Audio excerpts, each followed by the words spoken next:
मछली जल की रानी है, जीवन उसका पानी है, हाथ लगाओ डर जाएगी, बाहर निकालो मर जाएगी। दोस्तों, ये कहावत बचपन से अब तक आपने सबने सुनी होगी। मैं डॉक्टर प्रवीण आपका स्वागत करता हूं अपने YouTube channel real world no fake में। आज का जो हमारा टॉपिक है वो इसी कहावत को लेकर। दोस्तों, यहाँ मछली मतलब पूरा विश्व, जो भी जीवित चीज़ें हैं उनको आप मछली गिन सकते हैं। और जल कितना ज़रूरी है ये हमें आपको आज पूरे इस टॉपिक में प्रूव करूँगा। जल हमारे जीवन के लिए सबसे ज़्यादा ज़रूरी चीज़ है। इसको प्रूव करने के लिए आगे बढ़ते हैं। आपने कई सीरियल्स देखे होंगे, कई मूवीज़ देखी होगी, जिसके अंदर आपने देखा होगा कि ऋषि मुनि लोग जो थे ना, वो अपने हाथ में एक कमंडल लेके चला करते थे। उस कमंडल के अंदर है ना पानी होता था, या तो गंगा जल होता था या किसी प्रकार का भी जल होता था। और जब वो चाहते थे, किसी को भी श्राप देते थे, किसी को भी आशीर्वाद देते थे, किसी को भी वरदान देते थे उस पानी से, मतलब वो जो भी मंत्र बोलते थे वो उस पानी के अंदर मेमोरी की तरह इकट्ठा हो जाता था। वो जो जल है वो जिसके ऊपर भी यूज़ करते थे वो उसका काम हो जाता था। कहने का मतलब ये है कि ये हमारे देश में पौराणिक टाइम से ये चला आ रहा है। अब मैं इसको आपको प्रूव करता हूँ आज के साइंटिफिक व्यू में। लेकिन दोस्तों, उसके पहले आप मेरे चैनल को लाइक करें, शेयर करें, सब्सक्राइब करें और जो पूरा वीडियो जो है शुरुआत से लेकर अंत तक जरूर देखें, तभी आपको जल के बारे में पता चलेगा। दोस्तों, मसूरो इमोटो नाम के एक जापानीज वैज्ञानिक है। उन्होंने एक बुक लिखी थी, the hidden message of the water. वो 2004 में न्यूयॉर्क में बेस्ट सेलर के रूप में बिकी है। क्यों? क्योंकि उसके अंदर उन्होंने एक एक्सपेरिमेंट किया था मेमोरी को लेकर। उनका ऐसा मानना था कि ह्यूमन कॉन्शियसनेस का जो असर है ना, वो वाटर के मॉलिक्यूल्स पे पड़ता है। कैसे? उन्होंने क्या किया, कई सैंपल्स लिए, जैसे कोई भी नदी में से पानी लिया, कहीं से भी पानी लिया और उसके कोई बहुत सारे सैंपल्स लिए, और वो सब सैंपल्स के अंदर उन्होंने वाइब्रेशंस दिए। वाइब्रेशंस कैसे दिए? कहीं अच्छे वाइब्रेशंस दिए, कहीं ख़राब वाइब्रेशंस दिए, कहीं म्यूज़िक के वाइब्रेशंस दिए, कहीं मंत्रों के वाइब्रेशंस दिए, बहुत तरीके के अलग अलग वाइब्रेशंस दिए। बैड वाइब्रेशन और वायलेंस के वाइब्रेशन से लेकर इस तरह के ख़राब वाइब्रेशंस भी दिए। अब जब ये सब वाइब्रेशंस उन्होंने दिए, उसके बाद वो जो सैंपल लिए थे उसको फ्रीज कर दिया।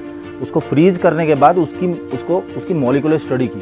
जब मॉलिक्यूलर स्टडी की तो वो खुद बहुत हैरान हो गए। आपको पता है रिजल्ट क्या था? जितने भी गुड वाइब्रेशंस वाले थे, अच्छे वाइब्रेशंस वाले जितने भी मॉलिक्यूल्स थे जो स्टडी, उनके जो स्ट्रक्चर्स थे ना, वो बहुत फूलों की तरह बहुत प्यारे प्यारे स्ट्रक्चर्स बने। लेकिन वहीं पर जब उन वाइब्रेशंस की मॉलिक्यूलर स्टडी की गई कि जिसमें खराब वाइब्रेशंस थे या वायलेंस वाले वाइब्रेशंस थे, ऐसी कोई भी चीज़ थी, तो वो बहुत ही इरेगुलर थे या तो प्रॉपरली बने नहीं थे। ये प्रूव करता है कि वाटर हैज़ मेमोरी। जल की इंपॉर्टेंस के लिए मैं आपको ये बताना चाहता हूँ। आप जानते हैं दोस्तों, हमारा जो देश है वो बहुत ही बड़ा धार्मिक देश है। हमारे यहाँ पूजा की वैल्यू जो है सबसे ज़्यादा है, और पूजा में सबसे ज़्यादा जो विशिष्ट चीज़ है, सबसे ज़्यादा इम्पॉर्टेंट जो चीज़ है वो है जल। आपने देखा होगा आपके घर में सत्यनारायण की पूजा होती है, या कोई ना कोई पूजा सभी के घर में होती है, लगभग सभी के घर में आपकी पूजा होती है। उसके अंदर कलश यूज़ किया जाता है। कलश के अंदर आप देखेंगे कि पानी रखा जाता है या गंगा जल रखा जाता है, इस तरह का कोई भी पानी रखा जाता है। तो उसका इम्पोर्टेंस क्या है? क्यों रखा जाता है? क्या ज़रूरत है? दोस्तों, ऐसा माना जाता है कि वो जो जल है, जब हम सत्यनारायण की पूजा करते हैं या कोई भी प्रकार की पूजा करते हैं, तो वो हम पूरे परिवार वाले मिलके या पंडित जो भी साथ में होते, सब लोग मिलके जो मंत्र उच्चारण करते हैं, वो मंत्र उच्चारण से उसके अंदर पॉजिटिव एनर्जी जो घर में डेवलप होती है, वो पॉजिटिव एनर्जी ग्रहण से वो पानी करता है, वो जल करता है।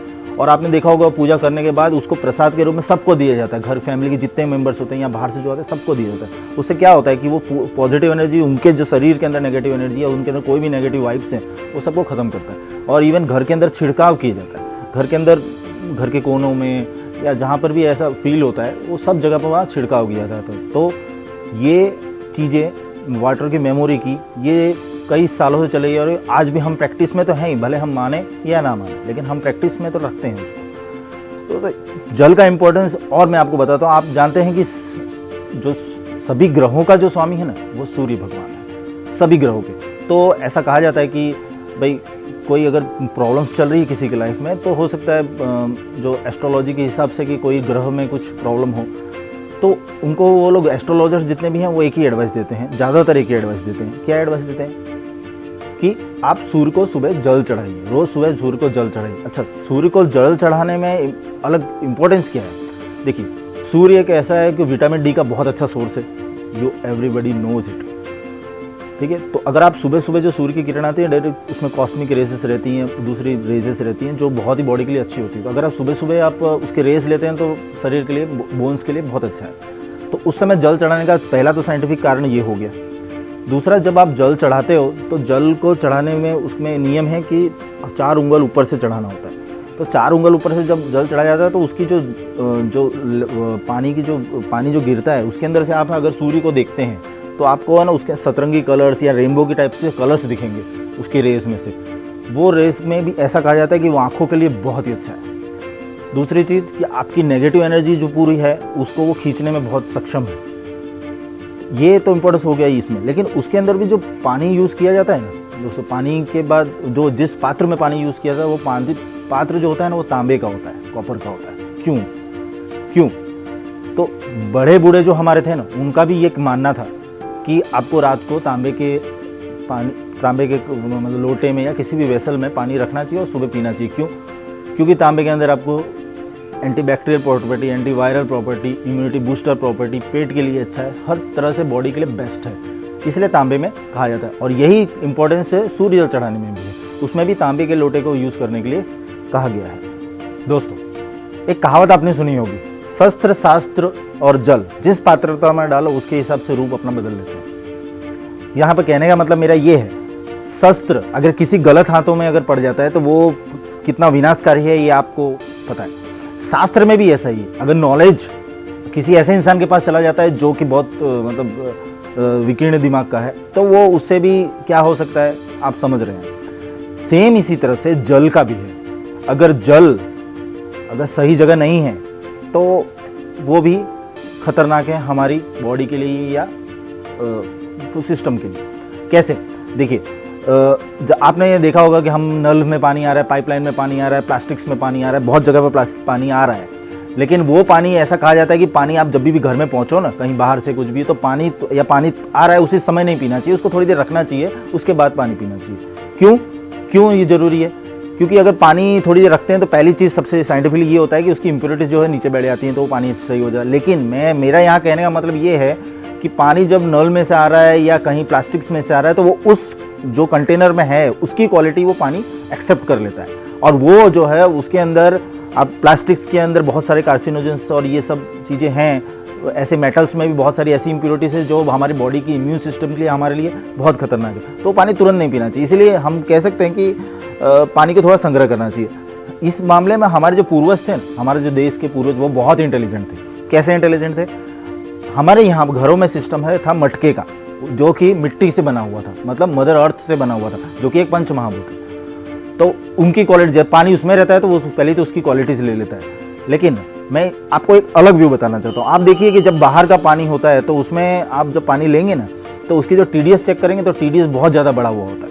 और अगर वही पानी को आप मटके के अंदर डालते हैं उसके बाद अगर उसको यूज़ करते हैं तो उसका TDS डाउन हो जाता है। मतलब मटके के अंदर या मिट्टी के अंदर ऐसा गुण है कि जो आपके पानी को स्वच्छ करता है। इसीलिए पानी को ज़्यादातर मटके में यूज़ करना चाहिए, इस तरह से बाहर से डायरेक्ट नहीं पीना चाहिए। इन चीज़ों के ये कॉमन चीज़ें हैं जो हमें ध्यान रखना है। अब पानी का सबसे बड़ा इशू ये है कि हमारे देश के अंदर हम पानी को भगवान की तरह पूजते हैं। मतलब आप जानते हैं गंगा नदी, ऐसे बहुत सारे नदियाँ हैं जिनको भगवान का रूप है। लेकिन फिर भी हमारे साथ एक दिक्कत ये है कि हम जब पूजा वूजा करते हैं उसके बाद बहुत उसको मतलब गंदा कर देते हैं। मेरा कहना मतलब ये है, तो हमें उसको साफ़ रखना ये हमारी जवाबदारी है। आप देखेंगे कि फॉरेन में जो नदियाँ हैं, हमारे यहाँ नदियाँ, उसमें सफाई में बहुत डिफरेंस है। तो ये चीज़ को हमें ध्यान रखना होगा। और दूसरी सबसे बड़ी चीज़ कि जो हम अच्छे से जानते हैं कि जल जो है हमारे आगे के ऑफस्प्रिंग्स या आगे की जनरेशन के लिए सबसे ज़्यादा ज़रूरी थी। लेकिन हम खुद ही अपना ही पानी ऐसे यूज़ कर रहे हैं जैसे हमें कुछ पड़ी नहीं हो। इसलिए रेन वाटर हार्वेस्टिंग या पानी को बचाना, ये सब चीज़ें बहुत ज़रूरी है। रेन वाटर हार्वेस्टिंग इसलिए ज़रूरी है कि पानी अंडरग्राउंड वाटर का जो लेवल है ना वो धीरे धीरे बहुत कम होता जा रहा है। तो और कोई हमारे पास जरिया नहीं है कि हम पानी कहीं से और से ला सकें। तो यही एक रास्ता है। तो डोंट वेस्ट द वाटर, उसको बहुत अच्छे से ध्यान रखें। और अगर आपको मेरा वीडियो पसंद आया है तो प्लीज़ लाइक करें, शेयर करें, सब्सक्राइब करें, बेल आइकन साइड में उसको ज़रूर दबाएं दोस्तों, जिससे कि मेरे नोटिफिकेशन आपको मिलते रहें। नमस्कार।